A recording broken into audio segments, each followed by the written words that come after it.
அன்பார்ந்த தோழர்களே, தமிழ்நாடு அரசியல் சங்க மாநில மைய முடியின்படி நடைபெற்று இந்த கண்டன ஆர்ப்பாட்டம் சட்ட தலைவர் ஸ்ரீ கணேசன் அவர்களே மற்றும் வந்திருக்கிற துணைவாளி சங்க உறுப்பினர்களே, சூழர்களே, அரசியல் மாநில துணைத் தலைவர் தோழர் முடிவுகளே, உங்கள் அனைவருக்கும் தூத்துக்குடி வட்டக்கிளையின் சார்பாக வீரசரித்த வாழ்த்துக்களையும் வணக்கத்தையும் தெரிவித்துக் கொள்கிறேன். அதாவது 28/3/2025 தேதி அன்று பெரம்பலூர் மாவட்ட ஆட்சித்தலைவர் அவர்களை தமிழ்நாடு அரசு ஊழியர் சங்க மாநில தலைவரும் தமிழ்நாடு ஊரக வளர்ச்சித்துறை மாநில சங்க நிர்வாகிகளும் கோரிக்கை மனுவை அளிப்பதற்காக செஞ்சிருக்கின்றனர். ஆனால் அந்த திமிரு பிடித்த மாவட்ட ஆட்சித்தலைவர் என்ன கூறியிருக்கிறார் என்றால், உங்களை நான் வர வேண்டாம் என்று கூறின நீங்கள் எதற்காக வந்துட்டு அந்த போன சங்க நிர்வாகிகளை மிகவும் தரக்குறைவான ஒரு வார்த்தைகளினால் பேசி, அதாவது நான் உங்க கொடுத்த அந்த நம்ம சங்க லெட்டர் பேட்ல கொடுத்த அந்த கோரிக்கை மனுவினை கிழிச்சு தூர தூக்கி போட்டிருக்காங்க அந்த மாவட்ட ஆட்சித்தலைவர். எவ்வளவு திமிரு இருந்தா ஒரு மாவட்ட ஆட்சித்தலைவர் சங்க லெட்டர் பேடை கிழிச்சு தூர தூக்கி போடக்கூடிய அந்த அம்மாவுக்கு எவ்வளவு பெரிய ஒரு அகராகத இருக்குன்னா அந்த அம்மா இந்த சங்க லெட்டர் பேடை கிழிச்சு தூர தூக்கி போடுவாங்க.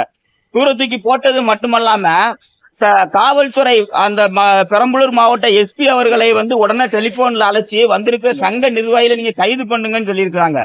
அந்த போலீஸ்காரன் அந்த எஸ்பியும் விவரம் தெரியாம இது யாரு என்ன ஏதுன்னு விவரம் தெரியாம தேன்கூட்டு மேல கை வச்ச கதையில அந்த எஸ்பி என்ன பண்ணிட்டாங்கன்னா நம்ம அரசியல் சங்க மாநில நிர்வாகிகளை உடனடியாக கைது செஞ்சு குறைந்தபட்சம் சுமார் ஒரு 45 நிமிடங்கள் காவல்துறை வாகனத்துல வைத்து அவங்களுடைய செல்போன் எல்லாம் பறிச்சு ஒரு அராஜக போக்க இந்த காவல்துறையினர் ஈடுபட்டு இருக்கிறாங்க.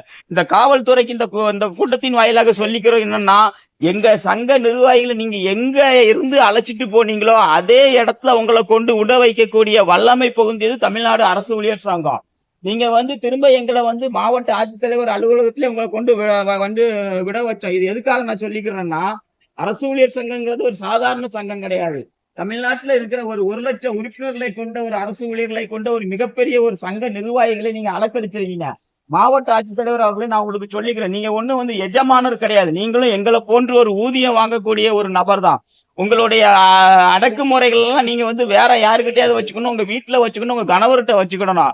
இதெல்லாம் அரசு ஊழியர் சங்க நிர்வாகிகள்கிட்ட வச்சீங்கன்னா இன்னும் இத மாதிரி இன்னும் அநேகமான போராட்டங்களை நீங்க சந்திக்க வேண்டியது இருக்குன்னு உங்களை பணியிட மாற்றம் செய்யற வரைக்கும் நாங்க போராடுவோம். எப்படின்னா, குறிப்பா நீங்க சொல்லி போன திருநெல்வேலி மாவட்ட ஆட்சித்தலைவர் அவரும் இதே மாதிரிதான் நம்மளை அரசு ஊழியர்களை மிகவும் தரக்குறைவா நடத்தக்கூடிய ஒரு சூழ்நிலை வரும்போது தமிழகமே கொந்தளிச்சு அவருக்கு எதிரான ஒரு ஆர்ப்பாட்டம் நடந்துச்சு. இன்னைக்கு அவர் எங்க இருக்கிறாரு எப்படி இருக்காருங்கிற இடம் தெரியாம அவர் போயிட்டாரு. இதே போல இப்போ இந்த 2 காவல்துறை கண்காணிப்பாளரையும் மாவட்ட ஆட்சித்தலைவர் அவர்களையும் இந்த அரசாங்கம் இந்த அரசாங்கத்துக்கு சொல்லிக்கிறோம்.